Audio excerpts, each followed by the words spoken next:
Welcome back to the Deep Dive. Our mission, as always, is to cut right through the noise, pull out the critical insights from the sources you give us, and hopefully leave you feeling truly well-informed. And today, we're diving deep into something that really hits close to home in our digital lives. Yeah, we're talking about the integrity of the platforms we use every single day for news, for connecting, for, public debate.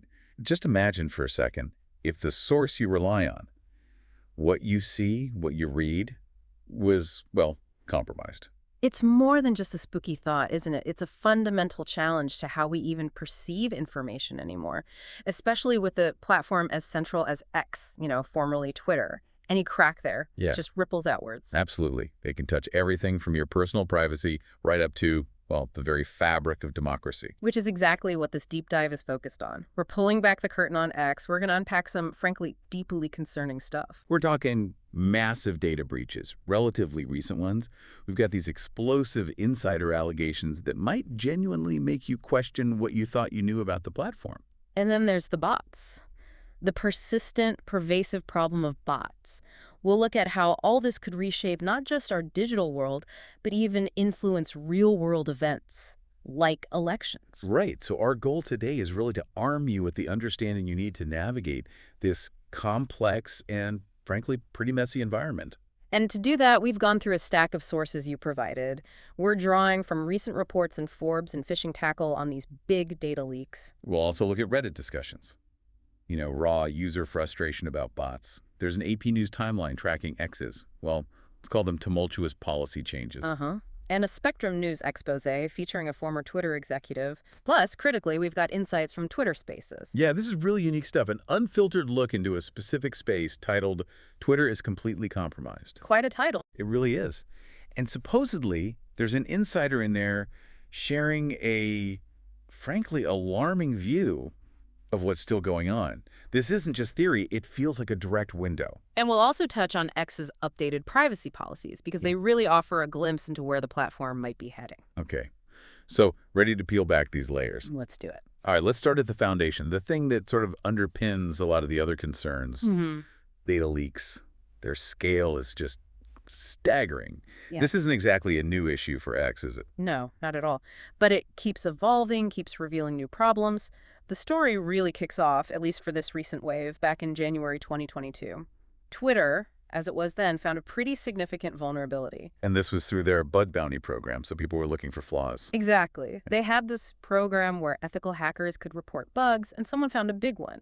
The core of it was, well, deceptively simple, but really potent. How so? What did it allow attackers to do? It let an attacker access user data. Things like screen names, user IDs, full names, locations, even profile images, just by knowing an email address or a phone number linked to an account. Wow, so no password tracking needed, just linking public info to private data? Precisely. It wasn't about breaking down the front door. It was like finding a key that connected readily available contact info to data that absolutely should have been secure. A huge vulnerability. And predictably, it didn't take long for someone to use it. Unfortunately not. By July 2022, Twitter itself confirmed it. The vulnerability had been exploited, and large chunks of user data gathered this way. They were already being sold online. So that really set the stage, didn't it? Confirmed this was a real weak point. It absolutely did. It validated this specific method. Then, fast forward to January 2023, X, or Twitter as most still called it then, had to publicly respond to all these allegations about data sales. And what was their line? Did they own up to it? It was. Careful wording. They said there was no evidence the data was obtained by exploiting X systems directly, but, crucially, they did confirm that coding error from January 2022. The one that allowed linking emails and phone numbers to accounts. Exactly. They admitted the error existed, so it was a partial acknowledgement. They confirmed the underlying vulnerability was real, even while sort of disputing how the bigger breaches happened. Like saying the back door was unlocked, but maybe nobody walked right through it in that specific way they were accused of. Something like that. It confirmed the weakness was there. Okay, so we have this initial acknowledged crack. Now let's jump to what seems like a truly massive data release. This involves someone calling themselves Thinking On. Right. A self-proclaimed data enthusiast, and this is where the numbers just go off the charts. This latest allegation surfaced around April 2025, correct? What was Thinking On claiming? They claimed they got hold of that original 2022 leaked data we just talked about, Yeah. and then they combined it with data from another breach, supposedly from January 2025. Okay, so merging two data sets. Apparently, and here's the kicker, they claimed they tried to contact X about these issues repeatedly, but got no response. So out of frustration. Out of frustration, they just gave it away for free on a data breach forum, a massive dump of combined data just put out there. That act itself adds another layer to this whole thing. And a sheer size of that dump. What are we talking about? We're talking a 34 gigabyte CSV file, gigabytes, containing over 201 million data entries. And it wasn't just usernames, right? What kind of detail was in there? Oh, it was extensive. X screen names, user IDs, full names, locations. Interestingly, the email addresses were reportedly from a 2023 leak, not the 2025 one, which added a bit of confusion initially. Okay, what else? Follower accounts, profile data like bios, time zones, even profile images. For millions of users, it was basically a comprehensive snapshot of their online persona. But then ThinkMe made an even bigger claim, didn't they? Something beyond those 201 million records. Yeah, this is where it gets almost incomprehensible. They suggested the real story, as they put it, involved 2.8 billion records being exfiltrated from Twitter X over time. Billion. With a B. That's, Yeah. I mean, how is that even possible? The active user base isn't anywhere near that size. We're talking hundreds of millions, not billions. Right, that's the immediate red flag, isn't it? 2.8 billion far, far exceeds any official user count X has ever claimed, like by an order of magnitude. So how could someone even get that kind of number? Thinking themselves question this, right? They did. They basically asked, how could anyone enumerate all Twitter user IDs on that scale unless they were an employee, or maybe pulled off an incredibly sophisticated deep hack? Their own words kind of hint at an insider perspective, or at least access that goes way beyond a typical external breach. It points towards something systemic, not just a single flaw. Absolutely. So that discrepancy, 2.8 billion records versus, say, 300, 400 million active users, it's key. Why the huge difference? What's the likely explanation? Well, it's probably several things combined. First, historical data. Think of all the accounts ever created, including ones that were banned, deactivated, deleted, but maybe still linger in backups or older databases. All right, so not just current users. Exactly. Second, it could include tons of bot accounts created, used for spam, then banned. Millions upon millions of those over the years. Right, the churn of bot accounts must be huge. Immense. And then you have non-user entities, developer accounts, API keys, maybe organization profiles. Things that aren't individual humans but still have entries in the database. So even old data or non-human data gets counted in these massive leak numbers. That seems the most plausible explanation for such a staggering figure. It means the scope of a breach isn't just active users today, it's this vast digital graveyard of the platform's entire history. Okay, so let's talk risk. This 2025 data, the 201 million records part, reportedly didn't have passwords or financial details. But is that metadata still dangerous? Why should you, listening now, care if your old profile info or follower count leaks? That's a critical question. While no passwords is, good news, relatively speaking, this kind of metadata is still incredibly valuable to criminals. Don't underestimate it. How would they use it? Think about targeted phishing. If a scammer knows your screen name, your real name, your location, maybe even your interests from your bio, they can craft incredibly convincing fake emails or messages. Much more likely to trick you than generic spam. Makes sense. More personalized means more believable. Exactly. It also enables identity impersonation. Someone could use that leaked data to pretend to be you online, maybe try to scam your followers, or just cause reputational damage. And just more spam in general. Targeted spam. Definitely. Increased spam is almost a guarantee. So even without your password, this data provides the building blocks for more sophisticated, harder to detect cybercrime aimed directly at you. It's about your entire digital footprint being mapped and weaponized. Okay, that puts the scale of these leaks into perspective. Yeah. Let's shift now from external breaches to something potentially even more disturbing. Allegations of compromise from within the platform. Right. This isn't just about hackers getting in, it's about potential issues deep inside the company's structure and culture. And the biggest name here, the one who really blew the whistle, is Peter Zatko, Twitter's former head of security. Mudge, as he's widely known. His claims in August 2022 were explosive. Absolutely explosive. He filed a whistleblower complaint alleging extreme, egregious cybersecurity failures at Twitter. He wasn't just talking minor bugs. He claimed these vulnerabilities posed a genuine threat to user data, yes, but also to national security and democracy itself. A huge claim. Massive. It went far beyond a technical critique. It was a grave warning about systemic, fundamental problems. And he used that really vivid analogy to explain the internal situation, right? The one about access controls. He did. It really stuck with people. He claimed nearly half of Twitter's employees had access to critical company software, the core systems. Half? That sounds insane. His analogy was comparing it to an airliner where every single passenger and crew member has access to the cockpit controls, making it, in his words, too easy to accidentally or intentionally turn an engine off.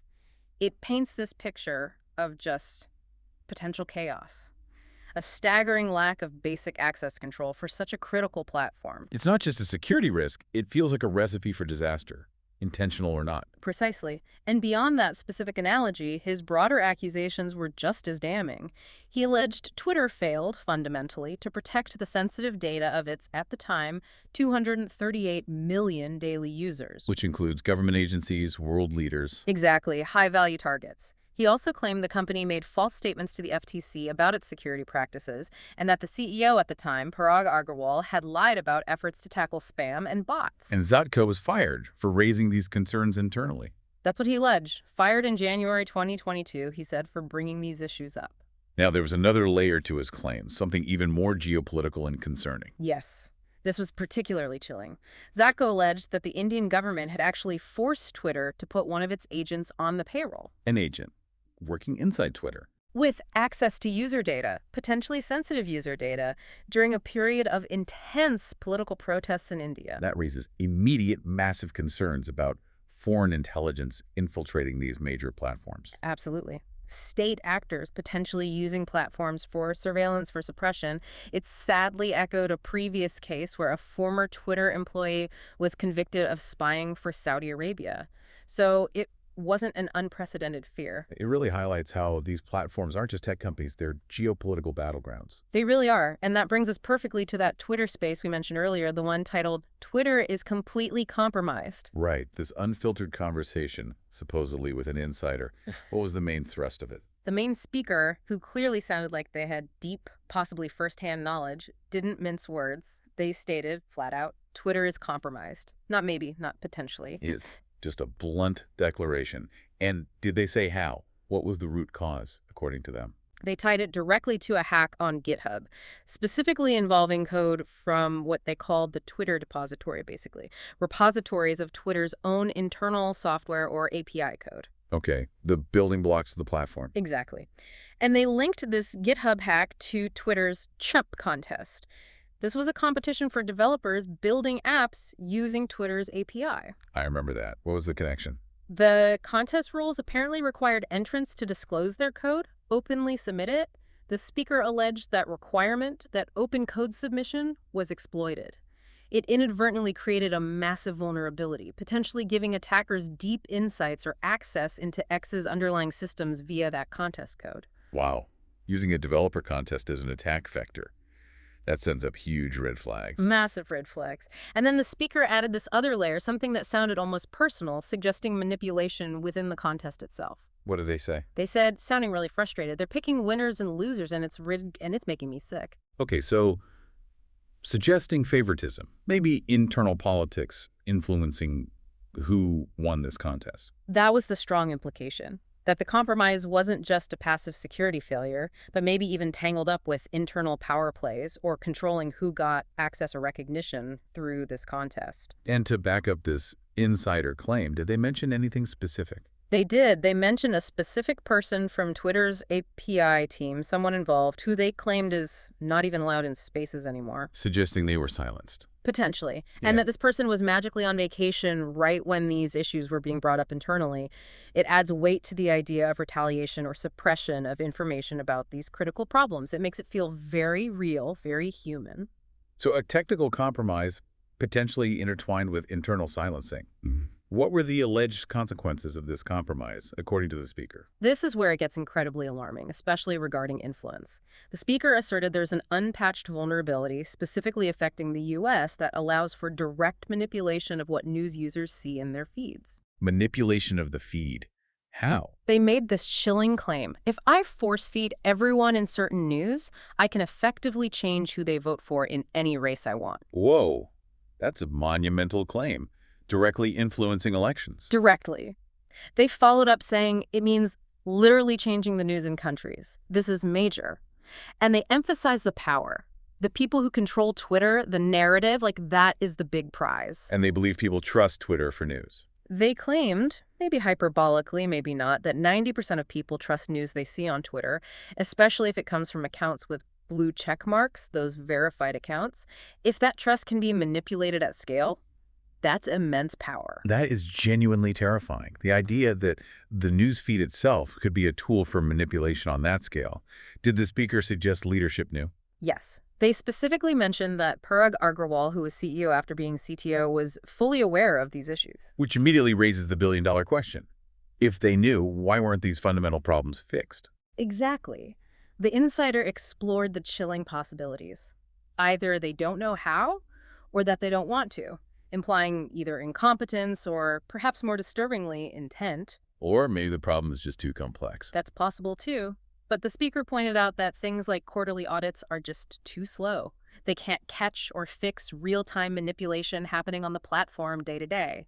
It suggests a gap between awareness and effective action. And this connects back to the company's responsibilities, right? Oh. Especially when it was publicly traded. Absolutely. Public companies have a fiduciary duty to shareholders. If they're losing ad money because the platform's a mess, or worse, if they're misrepresenting user numbers, inflating them with bots, that's potential grounds for lawsuits. Did the speaker in the space touch on that? They did. They explicitly said shareholders were being lied to and suggested that if a case was brought, the company could be forced to reveal its true user numbers, stripping out the bots. This isn't just about reputation, it's about financial and legal accountability. It's striking how reluctant some speakers in that space seem to be, mentioning multi-trillion-dollar corporations listening, fearing lawsuits. You could feel the tension, the hesitation to name names or give too many specific details.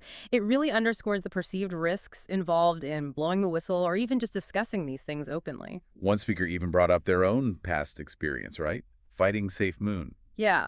That was a stark example. They talked about compiling evidence of, I think it was $87 million stolen, and then facing direct threats against their developers' children. That's terrifying. It shows the real-world dangers. It really does. It highlights the immense challenge and personal risk involved in trying to hold powerful, often shadowy entities accountable, whether in crypto or potentially within major tech platforms. Okay, so we have the data breaches, the insider warnings of compromise. Let's talk about the other elephant in the room, something every user experiences. Bots. Ah, yes. The ubiquitous bot problem. They really are a double-edged sword on X. So just to be clear, what exactly is a Twitter bot? At its simplest, it's just an automated program. It's software designed to act like a user, liking tweets, sending messages, following accounts, posting content, but without a human directly controlling every single action. Digital puppets, essentially. And crucially, not all bots are bad. Right, we hear so much about the malicious ones, but some are actually useful. That's really important to stress. A lot of automation can be beneficial. There are helpful bots providing things like real-time weather updates, distributing educational content, even offering automated customer service replies for businesses. I've seen bots that tweet art from museums or remind you about accessibility features like alt text. Exactly. The alt text reminder bot is a great example, genuinely improving the platform for visually impaired users. News bots that aggregate headlines, earthquake alert bots. When used transparently and ethically, bots can add real value. But, and it's a big but, Yeah. the positive can flip to negative very quickly. What kind of damage do the malicious bots do? Oh, the list is long and depressing. Malicious bots are notorious for spreading fake news and disinformation at incredible speed. They manipulate public opinion by artificially amplifying certain messages or hashtags. The coordinated campaigns we hear about. Precisely. They engage in scams, endless spamming, distribute malware through dodgy links, and critically, they're heavily used to spread political propaganda, trying to influence elections, sow division, undermine trust. And they mess with the platform's metrics too, right? Yeah. Making things seem more popular than they are. Absolutely. They inflate follower counts, likes, retweets. This doesn't just mislead users about what's genuinely popular or trending. It also wastes advertisers' money when they pay for engagement that isn't real. It fundamentally distorts the platform's data. They're not just annoying, they actively degrade the quality and trustworthiness of the platform. So given how pervasive they are, do we actually know how many bots there are on X? Is it possible to estimate the bot population? That is the million-dollar or maybe billion-dollar question. It's incredibly difficult to get a solid number. X itself, especially since going private under Musk, doesn't release detailed breakdowns. So we rely on independent researchers and analyses, and the estimates are, well, all over the place. What kind of range are we talking? Some analyses and discussions from early 2025 suggest anywhere from 60% to even 85% of accounts could be bots or inactive. One specific analysis mentioned in a source pegged it around 64% in 2024. 64%. That's the majority of accounts. Potentially, according to that analysis, but then older data, say from mid-2024, suggested a much lower figure, maybe around 12%. That was about 67 million bots out of roughly 600 million total users at the time. The range is just huge, which tells you how murky the picture really is. And how do the numbers Musk or CEO Linda Yaccarino have thrown out recently fit into this? Like the 600 million monthly users figure? Those figures, 600 million MAU in May 2024, or 225 million daily active users in November 2023, they notoriously lack transparency about bots. We just don't know what methodology they're using or how many of those are actual humans interacting. How does that compare to before Musk took over? Did Twitter report things differently? Yes. Before going private, Twitter reported a specific metric called monetizable daily active users, or MDU. In Q2 2022, that number was 237.8 million. The key thing about MDAU is it was designed to count users who could actually be shown ads. Which would exclude most bots. Exactly. It was likely a much cleaner metric for estimating the human audience. So if you take a more recent MAU number, like 429 million from 2024, and apply those bot percentages, The human number could be way lower. dramatically lower. At 64% bots, you'd only have about 154 million human MAU. Even at the lower 12% bot estimate, it's 377 million. Using the 611 million MAU figure for 2025, the human range could be anywhere from 220 million to 538 million. The bottom line is, bots are a huge chunk of the platform, maybe even the majority. And the real human audience is likely much smaller than headline numbers suggest. That seems almost certain. And it has massive implications for advertisers, for researchers, and for understanding public discourse on the platform. And everyday users feel this. Right. This isn't just an abstract problem. What are people actually experiencing? Oh, definitely. People report constant annoyances getting bombarded with crypto scam emails, seemingly linked to their X account, endless invites to spammy group chats. It clogs up DMs and notifications. Some people even say it feels like a ghost town, don't they? Yeah, that phrase comes up. Users describe feeling like genuine human interaction is just drowned out by this flood of AI-generated spam, repetitive content, or just bots interacting with other bots. There was that one Reddit user quote that really stood out. But what about feeling like they vanished after Musk's takeover if they didn't pay for verification? Yes. They said, nobody could see me, except lots of bots and scammers. That paints such a bleak picture of the user experience for non-paying users. It really does. It suggests a potential two-tiered system where visibility is tied to payment and the free tier is just overrun. And then there was that other Reddit comment from Clayfaye raising a really cynical but maybe valid point. The one asking why X would remove bots if they make the site live and sometimes pay. Exactly. It implies this potential conflict of interest. If bots, especially verified paying bots, are contributing to activity metrics or even revenue, is there really a strong incentive to get rid of them? It's a critical, uncomfortable question. If your business model, even partially, relies on the activity generated by these automated accounts, it creates a perverse incentive not to purge them too aggressively, despite the harm they cause to the user experience and advertiser trust. Which ties back to X's whole philosophy about not being the arbiter of truth, relying on users to correct misinformation. Right. How effective can that crowdsourced correction be when you're facing potentially millions of bots spewing automated falsehoods? Even simple bots can last thousands of tweets. Sophisticated ones blend in. It's like trying to empty the ocean with a teaspoon. Pretty much, it's almost impossible for human users to keep up, to debunk every piece of fake news. And because retweeting is so much easier and faster than reading replies or fact checks, the corrections often get buried anyway. The whole environment makes genuine discourse incredibly challenging. Okay, so we've covered the leaky foundation of data, the internal warnings, the bot infestation.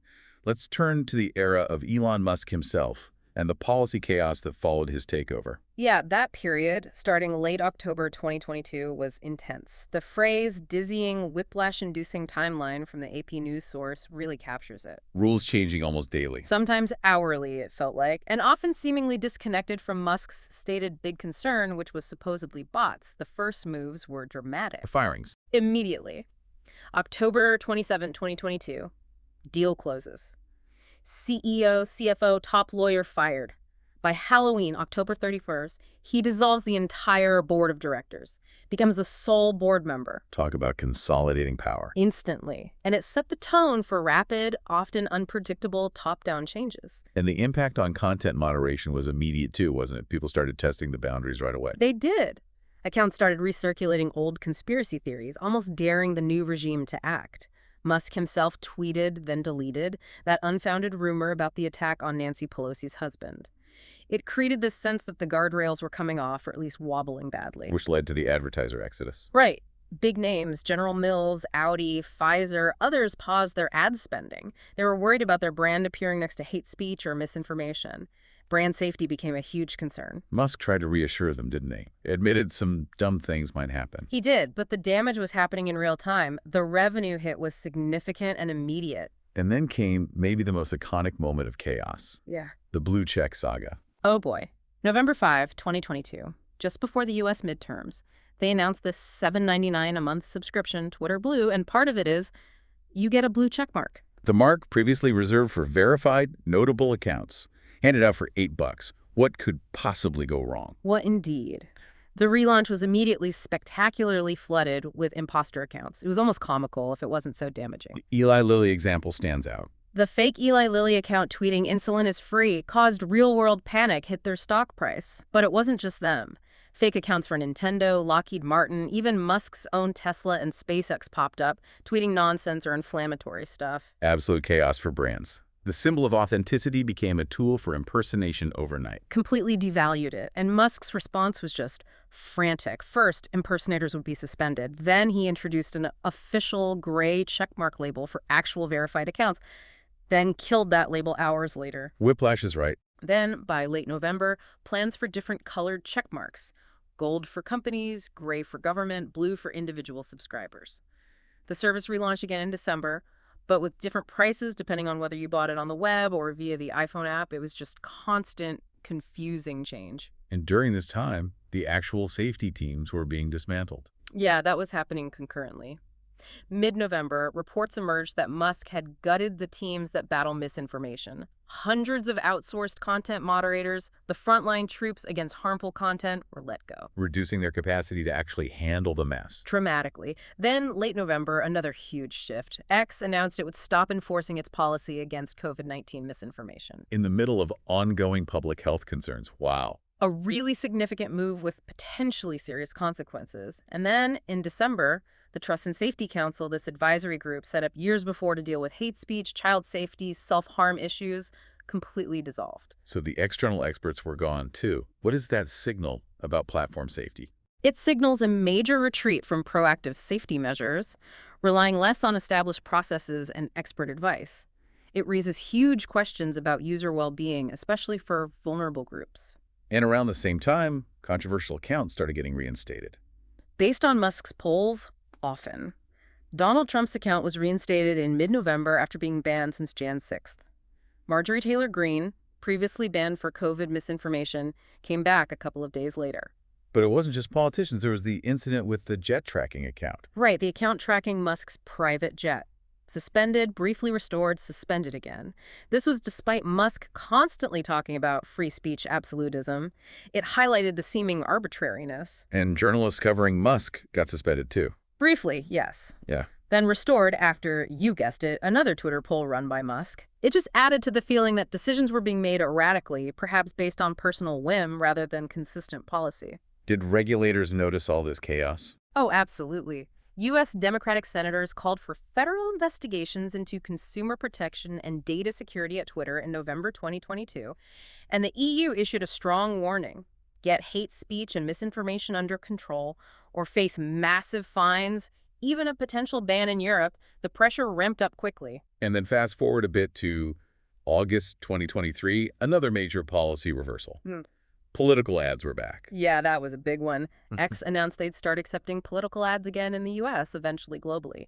This reversed the ban Twitter put in place back in 2019, specifically because of concerns about political misinformation. Why the U-turn? They said it was about free expression. That was the official justification, tying it to their commitment to free expression. But let's be honest, it was also clearly about money. Revenue had reportedly dropped by around 50% since the takeover. They needed cash. Political ads are a potential revenue stream. So free expression, but also maybe boosting the bottom line. Are there any safeguards? They promised a transparency center for ads and robust screening to stop false content. But this has to be seen alongside their updated enforcement policy: freedom of speech, not reach. What does that mean in practice? It means instead of removing posts that violate policy, they might just limit their visibility, make them harder to find. It's a more hands-off approach, de-amplification rather than removal. Critics argue it's much less effective at actually stopping the spread of harmful stuff. Okay, so a platform in constant flux. Let's look ahead now. Beyond just tweets and retweets, X seems to be building towards something much bigger, reflected in its changing privacy policy. Definitely. The updates to the privacy policy, particularly the one in September 2023, signal a significant expansion in the types of data X wants to collect. And the most eye-catching one is biometric data. Yes. The policy now explicitly states they may collect biometric data, like information derived from facial scans. For what purpose? The stated reasons are safety, security, and identification purposes. And importantly, they say it's based on user consent. However, this came amidst a lawsuit alleging they'd already collected biometric data improperly, so it's a contentious area. And how would users consent? How would this actually be used? It seems primarily linked to new verification methods. They're offering an option where you provide a government ID, like a driver's license, and then take a live selfie. And they compare the two using biometrics. Exactly. They extract biometric data from both your ID photo and your selfie to confirm they match, verifying you are who you say you are. Is this also about getting rid of passwords? That's widely speculated. This kind of verified biometric link could enable passwordless sign-ins using your face or maybe fingerprint on your device. It's framed as more secure and convenient. But the trade-off is you're giving the platform your unique, unchangeable biometric identifiers. Precisely. Data that, if it were ever breached, could have much more severe and permanent consequences than a leaked password or email. And it's not just biometrics. The new policy also talks about collecting employment data.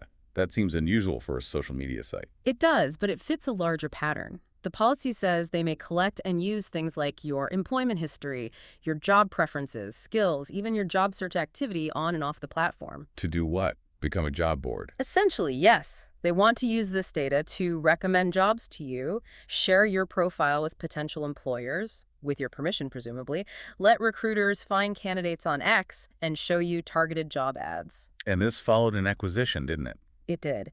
In May 2023, X Corp acquired a tech recruiting service called Lasky.